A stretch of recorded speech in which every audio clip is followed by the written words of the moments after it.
This is the SteelSeries Rival 5 Precision Multi-Genre Gaming Mouse, and whilst most of the reviewers are currently requesting their new Prime lineup, and for good reason, I wanted to start with this as I thought it looked closer to the Death Adder that I'm used to but with more buttons, and I didn't want to review the Prime Plus without first reviewing this. In its box you get the mouse itself, and yeah, that's it. I know it's just a box, but it's certainly the most aesthetically pleasing packaging I've seen in a while, and all that's really missing is a sticker and some spare mouse feet, and that's especially true at retail price. The Rival 5 comes in at a length of 129mm, height of 42, and width at the grip position of roughly 60 to 61 depending on your hand size. It's also sufficiently light for the number of buttons it has, and well balanced for what's on offer, coming in at just 85 grams. In that respect, I'm also happy to report there's no creaking, rattling, or accidental side button actuations when squeezing. Something that's true for all 5 of them, and as for build quality,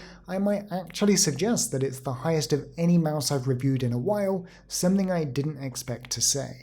In terms of shape and size, it will sit somewhere between both the Zowie EC1 and 2, and anyone comfortable with either one of those, or the Death Adder, should feel right at home. I'd say it takes the thinner attributes of the EC2, whilst combining it with the larger feel of the EC1, but still with a gradual slope, and offers a mouse to bridge the gap between the two. An EC 1.5 if you may, even if it's by a different company. I personally had no issues transitioning to it, and it's definitely up there with some of my favourite mouse shapes, and the only change I'd make would be to sand off the little lip on the bottom left, and that would be so my thumb rests flush with the surface. That was, however, something I adapted to after just a few minutes, and I did no longer care, or well, I did, just not enough to whine about it. Its main buttons feature TTC golden micro switches that are rated for 80 million clicks, which I'd say require the ideal force to actuate toward the front 50%. And providing you take that into consideration, it's ultimately a versatile offering that should be suitable for both palm and claw grip types, with fingertip probably reserved to those with larger hands, mine being 19.5 by 10 where I'd struggle.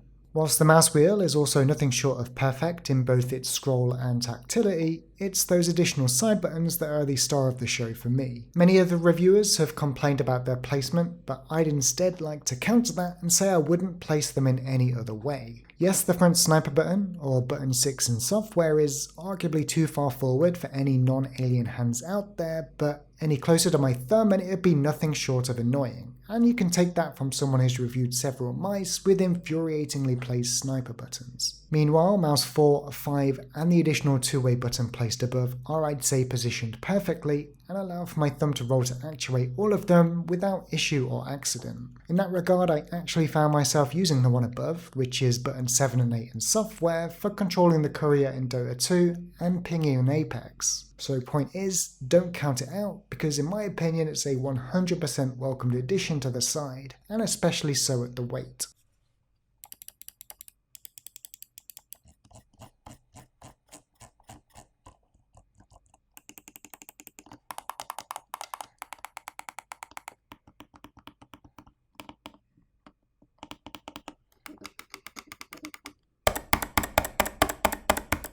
Underneath the mouse you'll find two PTFE mouse feet to which you'll have no complaints, and a perfectly positioned TrueMove Air sensor that's based on the 3335 with CPI from 100 through to 18,000, and that's with no smoothing until 6,200. Its 2-meter braided type cable is not exactly paracord-like, but it is still raised at the front, and it's perfect for a bungee, to which I've tried both the Command 2 and Pulsar Micro bungee without issue and success. So this is SteelSeries GG, and I want to do a very rough and ready look at it because it's brand new and I want to show you what it's got to offer. But it's going to be replacing the standalone app, which you can still use with the Rival 5, but I've had no issues with the software and you may as well get ahead of the curve. So our homepage will show you a bunch of offers for the SteelSeries website.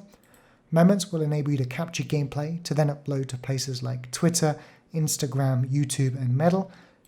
Giveaway is how it sounds, and of course Engine, where you'll see all of your connected peripherals.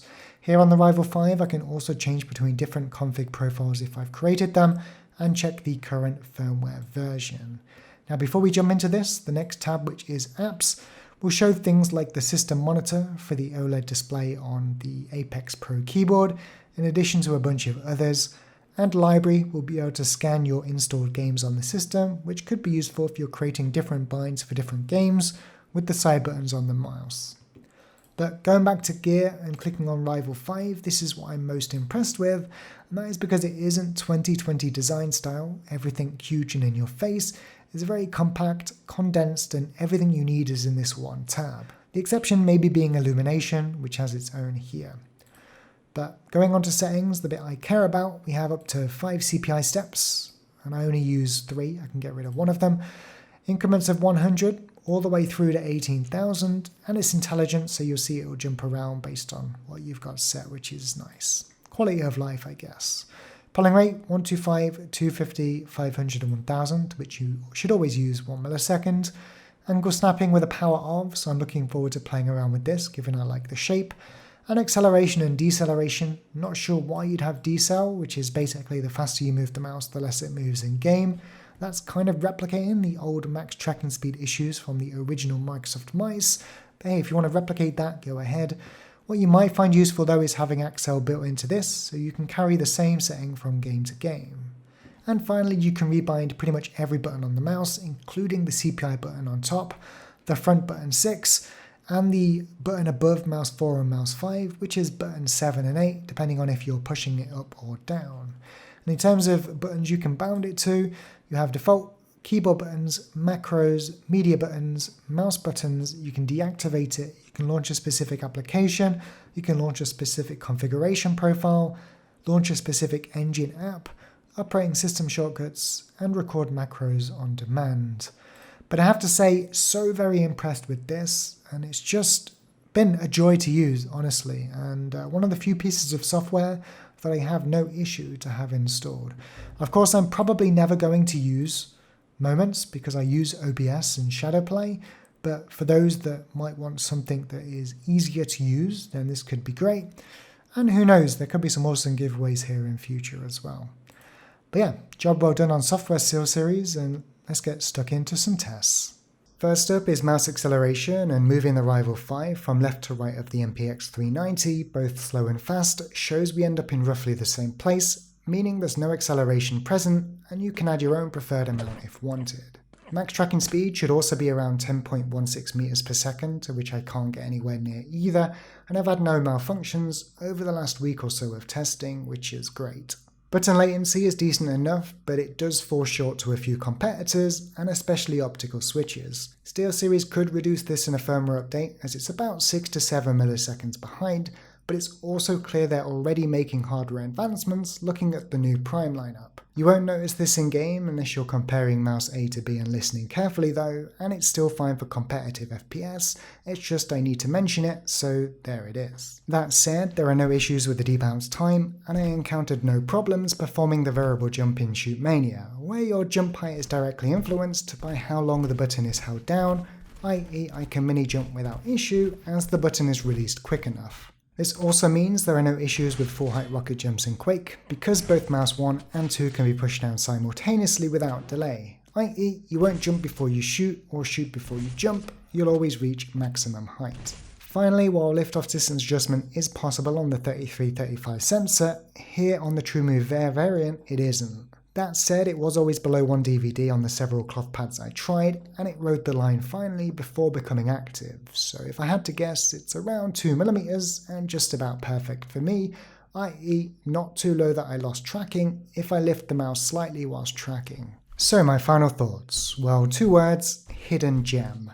The Rival 5 is quite possibly the most surprising mouse I've seen launch in recent times because it's somehow managed to add a bunch of actually usable buttons on a shape that very closely resembles the mice I love, without adding to the weight or sacrificing on build quality. Performance in game was near flawless, and I only wish they released this mouse after the Prime lineup so that it implemented their brand new optical switches and TrueMove Pro sensor, because it really could be my new main. On first using the mouse, I thought I could feel some initial motion delay, but that thought soon subsided, and I encountered no issues in the games I play, from Quake to CSGO, Diabotical and Apex. I'd absolutely recommend this mouse for almost everyone that wants a right-handed ergonomic mouse, no matter the game, and it could very well present the perfect 2021 lightweight upgrade to those that use alternatives with sniper buttons, such as the G402 and G502. SteelSeries are marketing this as a multi-genre gaming mouse, and I personally think they've nailed it. From mouse to software, the Rival 5 for me will go down as their redemption, and now I'm very excited to see the Prime Plus, which is designed specifically for the types of shooters that I play. Now that's not to say they ever really did anything wrong before, but they just kind of fell off my radar until today. The final thing I'll mention, which I didn't really touch on during the software section, is that whilst the onboard memory will save DPI and pulling rate, i.e. it's perfect for competitors and events, it won't save RGB. But who really cares about that anyway? Just run the engine software, and my Death Adder doesn't do it either. Anyway, that about wraps it up. If you've liked the video, then make sure to give it a thumbs up, subscribe if you haven't already, and do stop by my Twitch stream where I broadcast weekly. Big thanks to SteelSeries for shipping out the mouse, and if you have any questions or comments, then leave them down below and I'll get back to you. For now though, take care, keep gaming, and I'll catch you in the next video.